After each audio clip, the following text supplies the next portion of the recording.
Bonjour tout le monde, merci pour l'invitation. Donc ouais, effectivement, moi je fais du cathétérisme cardiaque et je vais vous parler de la place du cathé dans ces anomalies congénitales. Je voulais d'abord féliciter mes collègues qui nous ont fait deux super topos magnifiques. En termes d'iconographie, c'était franchement splendide et c'est un plaisir en tant que cathétériseur d'avoir des collègues qui font de l'imagerie non invasive aussi poussée, puisque après nous on arrive avec des questions très précises et des réponses, on l'espère la plupart du temps, efficaces. Donc quand est-ce qu'on va intervenir? Quand est-ce qu'on va être sollicité, pardon? D'abord, c'est pour faire le diagnostic dans de rares cas où l'imagerie non invasive est non contributive, donc confirmation diagnostique ou bilan préopératoire. Parfois, les chirurgiens veulent une coronarographie pour tout un tas de raisons, peut-être d'habitude, de superstition, mais aussi de caractérisation anatomique. Et puis, le cœur de métier de cathétériseur aujourd'hui, c'est de faire des interventions. On fait peu de cathé-diagnostic au final.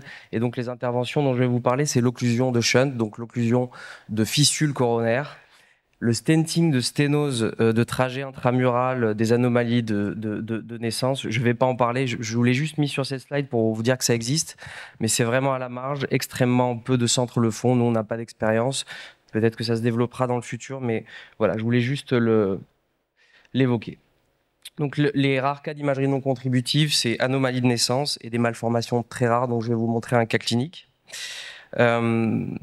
Donc là, on a un enfant de 7 ans qui vient pour un bilan de souffle, dilatation isolée des artères coronaires. Et puis, vous le voyez au scanner, waouh, ici, quand même un doute assez important sur l'artère coronaire droite, qui est très très copine avec l'artère pulmonaire. Donc on l'a pris, puisque le scanner n'était pas totalement contributif pour une coronarographie, et on voit ici très bien que la coronaire gauche naît bien de l'aorte, et on revoit tardivement et secondairement l'artère coronaire droite, ici en avant, qui va se jeter plus haut. Elle n'est pas de l'aorte, elle naît de l'artère pulmonaire. On confirme ça lors d'une coronarographie sélective. Les images qui ont été montrées tout à l'heure par Dr Alcandoussier étaient magnifiques, et c'est simplement une répétition de ce type de cas clinique. Finalement, quand on fait des reconstructions a posteriori sur le scanner, on voyait assez bien que la coronaire droite naissait, en tout cas se jetait dans le TAP, donc c'est une arc à pas. Ça a bien été détaillé par mes collègues, donc je ne vais pas revenir dessus.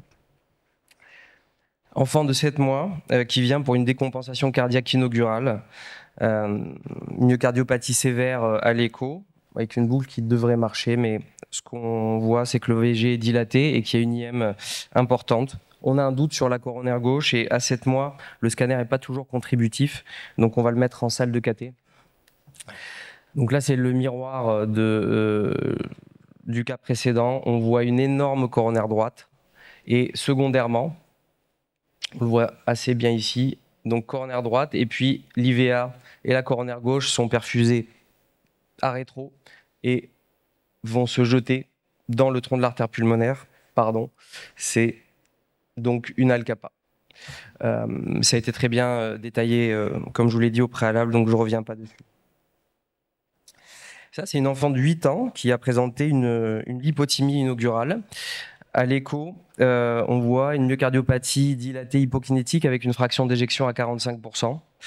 Et la coronaire gauche n'est pas vue en fait en échographie. On voit ici sur le scanner, je marque non contributif, mais il est contributif dans le sens où il nous oriente sur le fait qu'il y a un souci avec l'artère coronaire gauche. On le voit ici, ça paraît quand même... évidemment, il peut y avoir un effet de coupe et une résolution spatiale qui n'est pas optimale, mais tout de même, on a un fort doute chez cet enfant. Donc on commence par injecter la coronaire droite. Et ce que l'on voit, ici sur une coupe qu'on appelle spider, pour les gens qui sont habitués à faire des coraux, on voit la coronaire droite qui a quand même un trajet bizarre, et à rétro, on voit l'ACX et l'IVA ici, avec un tronc coronaire qui nous semble pas très bien. Attendez, pourquoi ça ne marche pas? Je reviens, pardon, pour vous montrer les boucles. Avec un tronc coronaire qui nous semble un petit peu un petit peu petit, rétréci. Et lorsqu'on essaye d'injecter cet osseum, vous le voyez ici sur la gauche, on a ce qu'on appelle c'est une atrésie du tronc coronaire gauche, quasi-atrésie, puisqu'il y a un flux antégrade, mais c'est en injectant très fort avec la sonde. La coronaire gauche est perfusée à rétro, hein, il n'y a pas de flux antégrade en pratique quotidienne. Et donc, c'est une anomalie extrêmement rare dont je voulais vous montrer l'iconographie. Cet enfant a été opéré, va très bien. Sa myocardiopathie a été réversible. Donc ça, c'était pour le caté diagnostic. Encore une fois, on est à la marge, on est sollicité par l'équipe de cardio ou par le chirurgien pour aider à la décision et préciser les choses sur un plan anatomique. En revanche, pour les fistules coronaires, là, on va être vraiment dans l'intervention, dans le caté interventionnel. Donc je vais consacrer la suite du topo à cela et je vous invite à lire cette review qui a été publiée dans Jacques Intervention il y a maintenant 4 ans, qui est vraiment super, qui balaie tous les aspects des fistules coronaires, qui est un élément qu'on ne connaît pas forcément très bien et qui peut avoir un certain degré de complexité. Les fistules coronaires, toute cette session, hein, c'est quelque chose d'assez rare, comme vous l'a répété Xavier. Donc c'est 0,2% de la population générale, 0,4% des malformations cardiaques. Elles sont congénitales, en tout cas celles qu'on nous adresse pour la plupart. Elles peuvent être acquises dans le cadre de myocardiopathie ischémique, dilatée, hypertrophique, tumorale. Elles peuvent également être iatrogéniques ou traumatiques, mais bon, la plupart du temps, ce sont des fistules qui sont congénitales. La physiopathologie de ces fistules est hyper importante à comprendre. On va avoir un shunt et donc une surcharge volémique. Toujours des cavités gauches, puisque le flux va toujours revenir dans l'OG, le VG, passer dans l'aorte et dans l'artère coronaire pour alimenter la fistule. Donc les cavités gauches sont toujours dilatées lorsqu'il y a un shunt important et il peut y avoir une dilatation des cavités droites si la fistule se jette à droite, dans l'OD, au ras du sinus coronaire ou dans le VD. Donc cette surcharge volémique va entraîner de l'insuffisance cardiaque et potentiellement des arythmies. Deuxième point, il y a un vol coronaire qui se fait par cette fistule, notamment lorsqu'elles sont de grande taille. Ça va aboutir à une ischémie myocardique. Troisième point, il y a des lésions de l'endocarde et de l'intima, notamment sur le site d'anastomose entre la coronaire et la cavité cardiaque, qui peut faire le lit d'endocardite. J'en ai jamais vu personnellement, mais c'est quelque chose qui est décrit, et si c'est décrit, c'est que c'est vrai. Alors l'anatomie, bien comprendre l'anatomie est essentiel. 2 choses très importantes à comprendre. D'abord, donc une fistule coronaire, c'est entre une coronaire et une cavité cardiaque. Ici, vous avez une fistule donc entre la coronaire gauche et l'oreillette gauche. Excusez-moi. Il faut d'abord bien comprendre que sur le trajet de la fistule, il peut y avoir des artères coronaires natives, ici par exemple. Donc si vous fermez cette fistule trop proximale, pas simple à orienter ça, désolé, hein. Si vous fermez cette fistule trop proximale, vous allez causer un infarctus. Donc il faut toujours fermer la fistule en aval de la dernière branche native qui va vasculariser le myocarde. Par exemple, si vous regardez cette fistule entre la coronaire droite et l'oreillette droite, bon bah là, la fistule, si on la ferme ici, on va boucher toutes les artères à viser de la paroi libre du ventricule droit. Donc c'est un degré de complexité qui est important à appréhender. La deuxième chose, c'est d'évaluer la taille de la fistule. Classification très simple. Les cathétériseurs, il faut leur donner des choses simples. Donc petite, moyenne, large. Petite, c'est lorsque la fistule est plus petite que l'artère coronaire native. Moyenne, c'est lorsqu'elle fait entre 1 et 2 fois la taille de l'artère coronaire native. Et large, c'est lorsqu'elle est 2 fois plus large que l'artère coronaire native. Par artère coronaire native, on entend l'artère coronaire d'aval. Okay, c'est la branche qui est en aval. Donc une fistule large, c'est une fistule où il va y avoir de l'hyperdébit, puisque c'est l'hyperdébit qui va dilater ces artères coronaires. Le bilan, hyper classique. ECG écho, évidemment, ça va être plutôt du dépistage. Coroscan, indispensable avant de faire quoi que ce soit, parce qu'on a besoin, pour le plan de vol, de connaître la taille, le trajet, les anastomoses. Test d'ischémie est recommandé avec une classe 1C par les recommandations de l'ESC pour parfois préciser l'indication, on va le voir. Et puis le caté, il est interventionnel, on ne fait pas de caté diagnostique pour les fistules. Les indications de fermeture, 3 éléments à prendre en compte. La taille du shunt, on ferme des fistules moyennes ou larges. La présence de symptômes, okay, donc ischémie, insuffisance cardiaque, dilatation cardiaque, arythmie induite par une ischémie ou de l'insuffisance cardiaque. Troisième point, des complications, essentiellement l'endocardite. L'algorithme décisionnel, il est là aussi assez simple. Vous avez une fissule coronaire. Première question, est-ce qu'elle est moyenne, large ou symptomatique? Si la réponse est non, c'est suivi tous les 3 à 5 ans. Si la réponse est oui, deuxième étape, ça veut dire qu'il y a une indication à fermer cette fissule. Est-ce qu'on va la fermer par voie percutanée ou par chirurgie? C'est là où je ne suis pas toujours d'accord avec cet algorithme, mais c'est ce qui est publié. Nous, on va toujours essayer de privilégier l'approche percutanée, donc c'est d'essayer de voir dans quel cas de figure on ne va pas la fermer par voie percutanée. C'est si elle est trop complexe et où la fermeture par plug va entraîner un infarctus, par exemple. S'il y a une indication chirurgicale pour une autre malformation cardiaque, si vous avez une abscie avec une fissule et qu'on va opérer l'abscie, évidemment, on va traiter ça.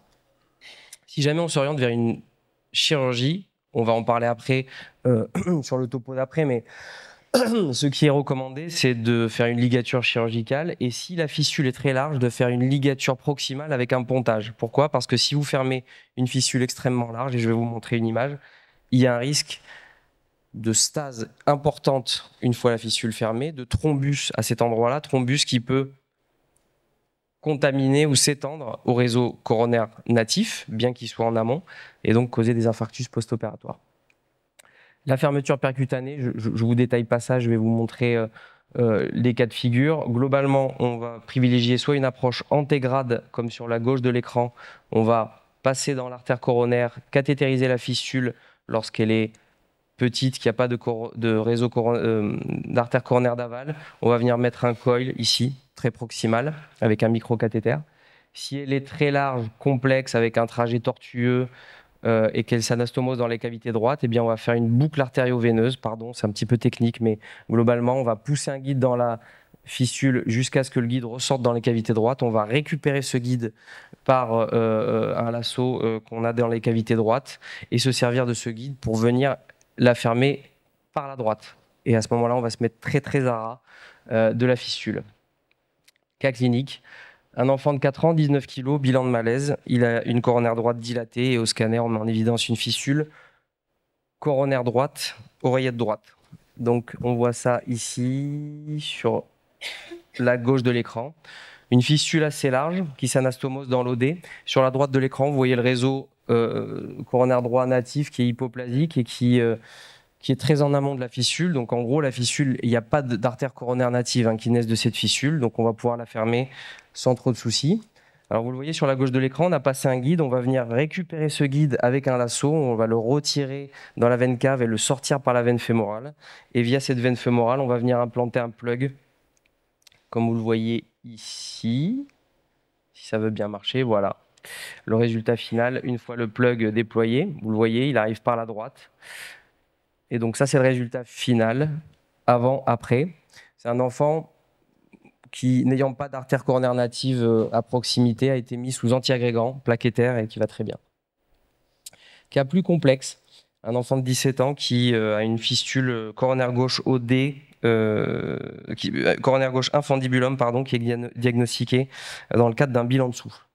On voit que ici, vous avez la naissance de la coronaire gauche, l'IVA ici, énorme CX qui passe ici dans le sillon atrioventriculaire gauche, qui revient dans le sillon atrioventriculaire droit, qui passe ici et qui vient s'anastomoser dans l'infundibulum, un trajet très tortueux, très long, assez large. Là, vous le voyez à gauche quand on l'injecte.